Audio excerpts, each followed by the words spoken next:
बर्बरता जो हुई है उसमें संघी हमारे साथ आंदोलन में घुसे, उन्होंने बर्बरता को अंजाम दिया, किसानों ने अंजाम नहीं दिया। किसान तो अपनी ट्रैक्टर यात्रा बड़ी तरीके से निकाल रहे थे। लाल किले पे भी हमें पहुंचाया गया रास्ता भ्रमित करके। अब एक बात आप खुद सोच सकते हैं, यहाँ पे बाहर का है, सारा किसान जो है गांव का है। मैं इतनी बड़ी बात कह रहा हूँ कि रास्ते नहीं पता थे लोगों को। 150 भारतीय जनता पार्टी में 303 सांसद हैं, उनमें से 150 सांसद को अगर आप गाजीपुर बॉर्डर छोड़ दोगे तो लाल किला नहीं पहुंच पाएंगे, क्योंकि बाहर का आदमी नहीं जानता रास्ता। दिल्ली वाले भटक जाते हैं। हमारे किसानों को पुलिस ने गलत दिशा दिखाई और हमारे किसानों को भटका के वहां तक पहुंचाया गया। ये एक बहुत बड़ी साजिश थी। आंदोलन बिगाड़ने के लिए दिल्ली की सरकार पिछले 62 दिनों से प्रयास कर रही है कि कैसे इन किसानों के आंदोलनों को कुचला जाए। ये पूरा देश जानता है। भोले भाले किसानों के साथ ऐसी साजिश करेगी सरकार, हमने कभी सोचा नहीं था। दिल्ली पुलिस पे हमें बहुत विश्वास था, यकीन था कि दिल्ली पुलिस कहीं ना कहीं हमारा संरक्षण करेगी, लेकिन दिल्ली पुलिस ने हमको गुमराह किया। संघियों ने दिल्ली पुलिस पे आक्रमण किया। जवाब में दिल्ली पुलिस ने किसानों के ट्रैक्टर पंचर करे और तमाम तरह के से हमारे ऊपर लाठीचार्ज करा। लेकिन दिल्ली पुलिस पे जिन्होंने हमला किया वो कपिल मिश्रा के लोग थे, रागिनी तिवारी के लोग थे, और जो वो जिसने लाल किले पे चढ़ के दीप सिंधु जिसने करा, उसके सनी देओल का बुआ का लड़का, उसके लोग थे। किसानों के लिए बैरिकेडिंग लगा रखी थी। ये कहाँ से घुसे कि मैंने कि गृह मंत्री हैं जो देश के, जिन्हें मुख्यालय ने तड़ीपार घोषित कर रखा है, उन्हें आंदोलन को चलने का बहुत बड़ा एक्सपीरियंस है। उन्होंने तमाम बार आंदोलन कुचले और ऐसी साजिश करके कुचले हैं। तो जैसा कल हुआ वो आप जानते ही हैं, पूर्ण रूप से साजिश हुई। किसानों को किस प्रकार से भटकाया गया, सारे रोड बंद करे, पहले बैरिकेड से, अब जाए किधर किसान। जब पूछ रहे हैं रास्ता किधर है तो इधर है, तब बैरिकेड तोड़े जा रहे। जो कह रहे हैं ना बैरिकेड तोड़े किसानों ने, जब रास्ते ही सब ब्लॉक हैं तो जिस रास्ते पे जाना उस रास्ते के बैरिकेड तोड़े। और रास्ता भी दिखाने वाली पुलिस थी दिल्ली पुलिस। आप देखें कासगंज में 26 जनवरी को चंदन गुप्ता की हत्या संघियों ने की और आरोप में किस प्रकार से मुसलमानों के ऊपर अत्याचार किया गया। शाहीन बाग में किस प्रकार से आंदोलन को कपिल गुर्जर, आज उसे माला पहनाते हैं, कपिल गुर्जर गोली चलाता है, उसे माला पहनाते हैं, पार्टी की सदस्यता ग्रहण कराते हैं। पूरे देश को समझना पड़ेगा कि किस प्रकार से अपने संघियों को, भाई संघियों को जाती है अकाउंट के द्वारा पेंशन, 60 रुपए की पेंशन सावरकर भी लेता था। आज उन्हें संघियों को 15-15 हजार रुपए भारतीय सरकार की तरफ से जाता है।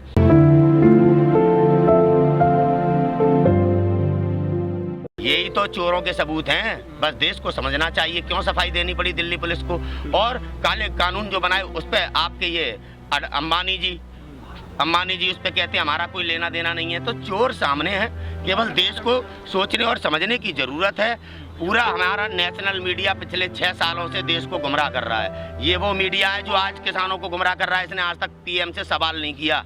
समझना पड़ेगा आपको ये कौन है नेशनल मीडिया के लोग। ना आज तक जीडीपी पे सवाल किया, किसान 150 किसान शहीद हो गए, लेकिन इस नेशनल मीडिया ने नहीं सवाल किया, ना सरकार से, ना गृह मंत्री से, ना पीएम से। मीडिया को ये भी दिखाना चाहिए था कि किस प्रकार से किसान परेड कर रहा है शांतिपूर्वक। गाजीपुर बॉर्डर से चले थे। एक भी अगर आप मीडिया का ऐसा ऑप्शन दिखा दें जिसमें दिखा रही हो मीडिया के किसान शांतिप्रिय तरीके से किस प्रकार से अपनी ट्रैक्टर यात्रा, तिरंगा यात्रा निकाल रहा है, नहीं दिखाया। केवल मीडिया वही घटना दिखा रही है जो इनके भाजपाइयों के संघियों के कार्यकर्ताओं ने हमारे बीच में घुस के जो षड्यंत्र पूर्वक घटनाओं को अंजाम दिया। केवल उन्हीं को दिखाकर देश को गुमराह करने का प्रयास मीडिया कर रही है। ये बात देशवासियों को समझनी होगी। तो क्या ये पूरा प्लान किया गया था? प्री प्लेट प्लान था, हमेशा किया है। आंदोलन तो यार शुरू से ही बदनाम करने का प्रयास कर रहे हैं। किसी देशवासी को समझाने की जरूरत है क्या है? कभी खालिस्तानी, कभी आतंकवादी, कभी कुछ कहते हैं। मेरा एक सवाल और है देशवासियों से, तिरंगे को कौन नहीं मानता पूरे देश में?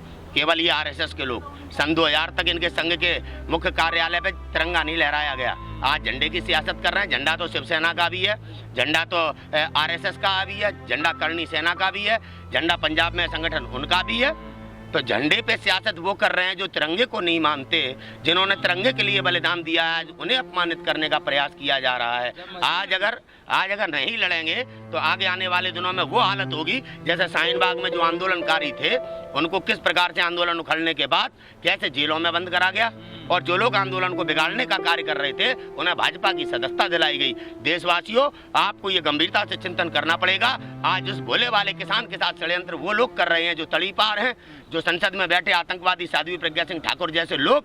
ये आतंकवादी हमारे किसानों को किस प्रकार से अपमानित करने का काम कर रहे हैं, कैसा षड्यंत्र किया है। अगर भारत का नागरिक सच के साथ खड़ा नहीं होगा, अपने देश हित में खड़ा नहीं होगा, गंदी राजनीति का शिकार होगा, इसके परिणाम आपके बच्चे और ये देश भुगतेगा। संघियों ने कभी तिरंगा नहीं माना है, उन्हीं ने हमारे देश के राष्ट्रीय ध्वज के साथ इस प्रकार की साजिश की है। हमारे किसान भाइयों को जिस प्रकार से दिल्ली पुलिस ने भटका के लाल किले पे पहुंचाया, जिससे कि ये प्रमाणित कर सके कि किसान था, किसान लाल किले पे पहुंचा, उसे भटका के पहुंचाया गया, ठीक है। और उनके वहाँ उपस्थिति का षड्यंत्र पूर्वक कैसे इस्तेमाल करके हमारे झंडे के साथ जितनी छेड़खानी करी है इन संघियों ने करी है। पूरा देश जानता है कि तिरंगे के खिलाफ भारत का संघ है केवल।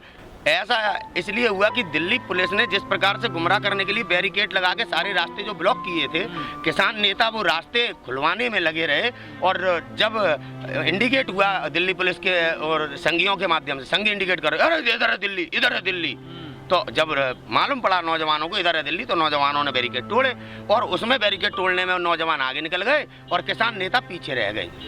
ये हुआ है, ये वजह। हाँ, ये वजह है कि हमारे बड़े बड़े किसान नेता पीछे रह गए। किसानों ने बड़ी शांतिपूर्वक पूरी यात्रा निकाली है। अगर आज चाहे मीडिया दिखा सकता है, सीसीटीवी कैमरे पूरी दिल्ली में लगे हैं, पूरी दिल्ली में देखा जा सकता है कि किसानों ने अपने ट्रैक्टर दौड़ाए हैं केवल। इसके अतिरिक्त किसानों ने कोई ऐसा कार्य नहीं किया जो उन्हें ये कहा जाए कि उन्होंने उपद्रव मचाया है। पुलिस के साथ बर्बरता करने वाले वो लोग हैं जो किसानों के बीच में संघी घुसे, उन्होंने दिल्ली पुलिस पे हमला किया। जवाब में दिल्ली पुलिस ने हमें मारा, हमारे किसानों को मारा। दिल्ली पुलिस को पूरी गंभीरता के साथ कार्रवाई करनी चाहिए। पहले उन लोगों के साथ जिनने दिल्ली पुलिस पे हमला किया, उनके पूरे फुटेज निकालने चाहिए। हमला करने वाले लोगों को चिन्हित करना चाहिए।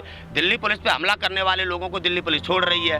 और जब हमला करने के बाद जब दिल्ली पुलिस ने हमारे ऊपर, हमारे किसानों के ऊपर लाठीचार्ज किया, तो जवाब में जब किसान उग्र हुआ, नौजवान उग्र हुआ, उसके पिक्चर बना के आरोपी बनाने का हमारे साथ षड्यंत्र किया जा रहा है किसान भाइयों के साथ। ये एक बहुत बड़ी साजिश है और ऐसी साजिश पहली बार नहीं हो रही है। ऐसी साजिश तमाम आंदोलनों में दिल्ली की सरकार और भारत के गृह मंत्री करते आए हैं और इन साजिशों का शिकार हमारे देश का नागरिक हुआ है। चाहे 59 कार सेवक चले हो, चाहे जम्मू कश्मीर में 3 लाख पंडितों को घर छोड़ना पड़ा हो, चाहे गोधरा कांड में देश की जनता मारी गई हो, सभी षड्यंत्र करने वाले केवल अमित शाह हैं। अगर हमारे देश का नागरिक देखेगा, मैंने पहले भी कहा था, जब दिल्ली पुलिस ने हमारे न्यायालय ने कह दिया कि आंदोलन में अब आगे की भूमिका दिल्ली पुलिस तय करेगी, तभी मैंने सोशल मीडिया पे तमाम आपके चैनलों पे कहा था दिल्ली पुलिस के हाथ में अब आंदोलन दे दिया है, कोर्ट ने अपने हाथ खड़े कर दिए हैं। और दिल्ली पुलिस का उपयोग किस प्रकार से अमित शाह पिछले 6 सालों से करते आ रहे हैं, उस प्रकार से आपको देखने का मिलेगा। मैंने खुले शब्दों में कहा है, खुले शब्दों में कहा है। किसान भाइयों के साथ बहुत बड़ी साजिश करने का प्रयास किया जा रहा है। देश के नागरिकों, आप जानते हैं कि यहाँ किसान बैठा है या आतंकवादी बैठा है, कभी खालिस्तानी, कभी कुछ कहते हैं, कभी कुछ कहते हैं। ऐसे ही आपने देखा होगा जब कोरोना जैसी महामारी में तबलीगी जमात के नाम पे हमारे देश में मुसलमानों को कैसे टारगेट किया, इसी अमित शाह की सरकार ने।